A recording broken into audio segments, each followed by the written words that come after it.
Hello, this is me again. Let you hear some of my stories that I don't know if you're interested in, but I want to tell it anyway.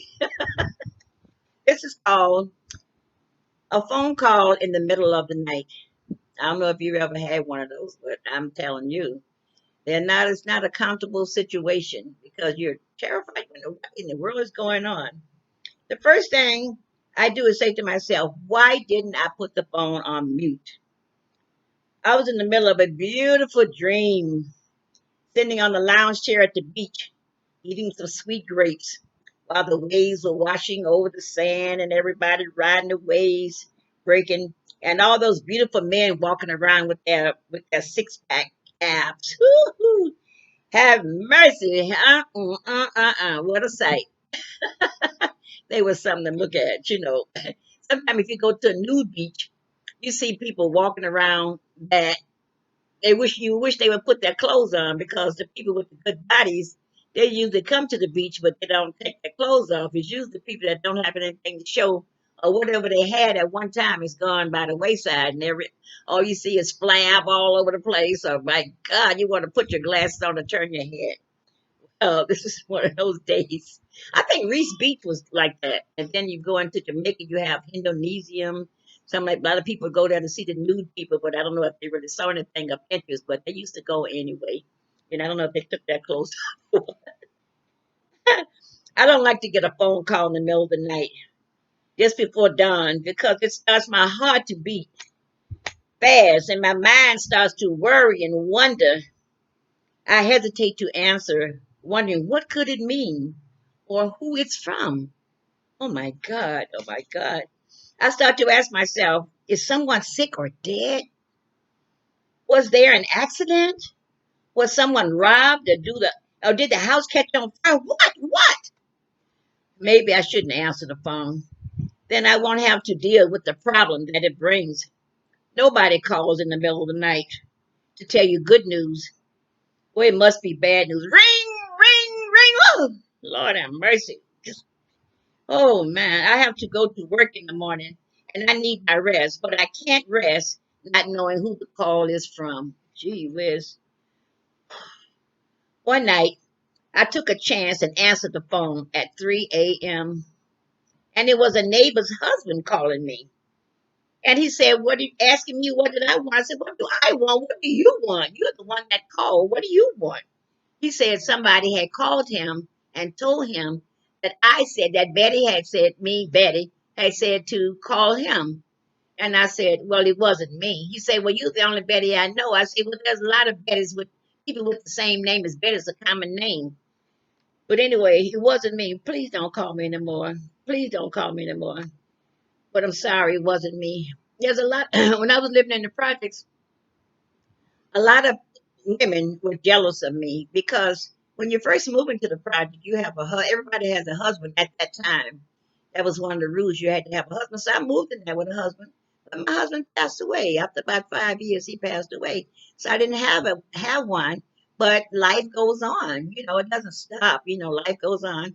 So I went and got one job, two jobs, three jobs to take care of me and my two children.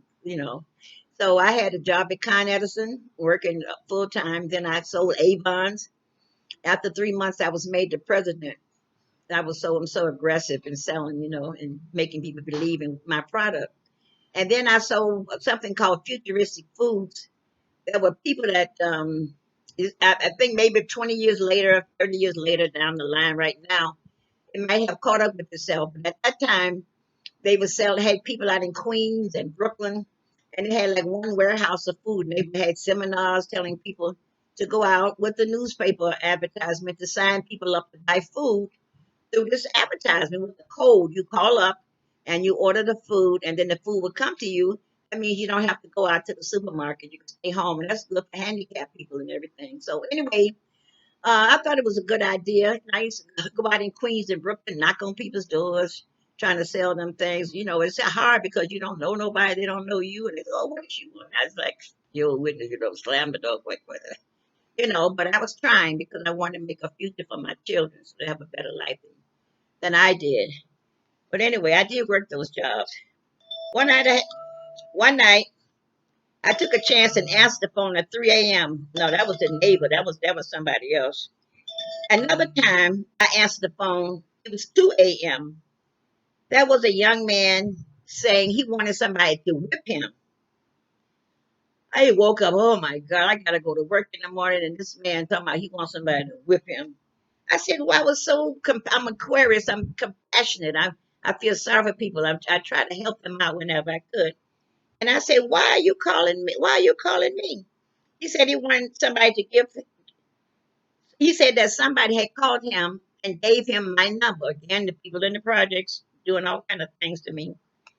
Since I was awake, I asked him why did he want somebody to whip him, and said, and he said he was a young. He said when he was young, his mother used to whip him so much that he started to love it, and he wanted me to whip him so he could feel pleasure. I told him, no, no, no, no, that's not right. Nobody wants pain. You want somebody to love you. You don't want nobody to be hitting on you and causing pain. But he said no. He said, and I said, look, mister, don't call me no more. I can't deal with this. I have to go to work. And when I didn't call you, I don't know why you calling me. And I don't know who told you to call me, but don't call me no more. I have to go to work in the morning and I need my rest. He kept calling and calling. The only way he stopped is when I stopped being compassionate or feeling sorry for him and said some curse words, which I don't do because I don't curse. I don't believe in cursing. Because nobody in my family curses. I never learned to curse. Just people use it to, I guess, to show they're mean or something. Like they're not afraid of anything. I don't know, but I don't do it. Oh, but I said these curse words in full anger and hung up. I guess this was his objective in the first place, and he never called me again. I was a young woman in the project where all the other mothers had husbands and they didn't have to work, but I worked 3 jobs and sent my children to private school to give them a better opportunity than I had starting out. I dressed nice and gave successful fashion shows in the 60s and 70s, but I never dated anybody's husband, but got accused of all these husbands because I was young. I was 105 pounds. I dressed nice. I mind my business. I always had a nice smile on my face. And, I went to work and supported myself. I didn't ask anybody for anything. But a lot of the children used to tell their fathers, "Oh, Miss Nelson is so nice. She's so nice and she's so pretty." And some of the husbands used to tell their wives, if something happened to their wives, they were going to come after me. And I don't think the wives like that. But I didn't do anything to them, and the husband didn't bother me. But the wives, if they saw me saying hello or anything to the husband, oh, they are terrified. And some of the women came to my house and offered to whip me, beat me up. So I said to them, well, since there's three of us involved, your husband, me, and you, bring your husband over here. We'll sit down and have a talk with this thing, clear this up. No, I don't want my husband coming over here. So what could I say? What could I say? I was just hoping and praying that they would leave me alone. But soon it was time for me to get off work and I walk home through the sidewalks of the project. Oh, the tongue started wagging, the phone started ringing, and people started talking. It was just all kind of horrible, horrible things that I had to deal with, and I didn't have anyone to protect me. And I'm not a fighter or anything, so I used to pray. I said, "Dear God, please keep the evil forces away from me." And one day, somebody from the projects called me up and told me that I was being put out because I made too much money. I said, "What do you mean I make too much money?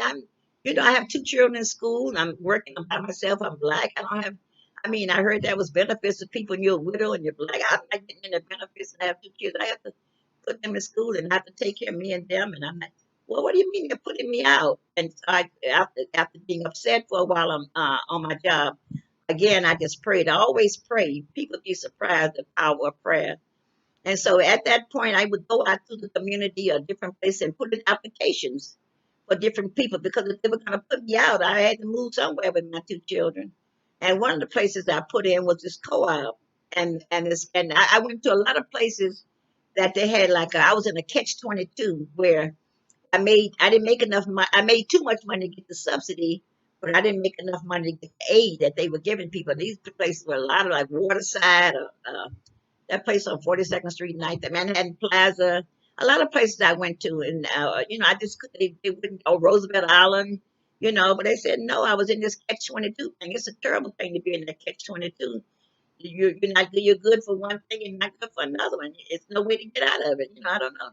But this one place, it went through and they accepted me, and they said, "Well, you just bring us $20,000 over, and then we're gonna put you on the waiting list." What I mean? Well, that's what it'll be. So I went to different banks to try to get a loan. At one time, your husband was the only one who could get a loan, or in the bank, you couldn't. A woman couldn't get anything. So I even get a credit card. It was just hard for a woman at one time, at one point in life. You had to be man this, man that. So anyway, I went to this, I think Citibank and Apple Bank. They said, your credit is so good, Miss Nelson. You could have anything that you want. And they gave me money. They gave me a credit line. I know money. They just stuck it onto my credit account. $10,000 Apple Bank, $10,000 Citibank. They said, I don't want you to worry no more because you're a good payer. Your credit is good with us. So I thank them today. I moved into this co-op and it was a beautiful place. It's a quiet place and nobody bothered me there. So I just want to say thank you. Thank you for listening to my story. But like I say, always pray. God knows it's like a wireless connection. Pray, pray. And thanks, bother you. Bye. Thanks for listening to me. Bye.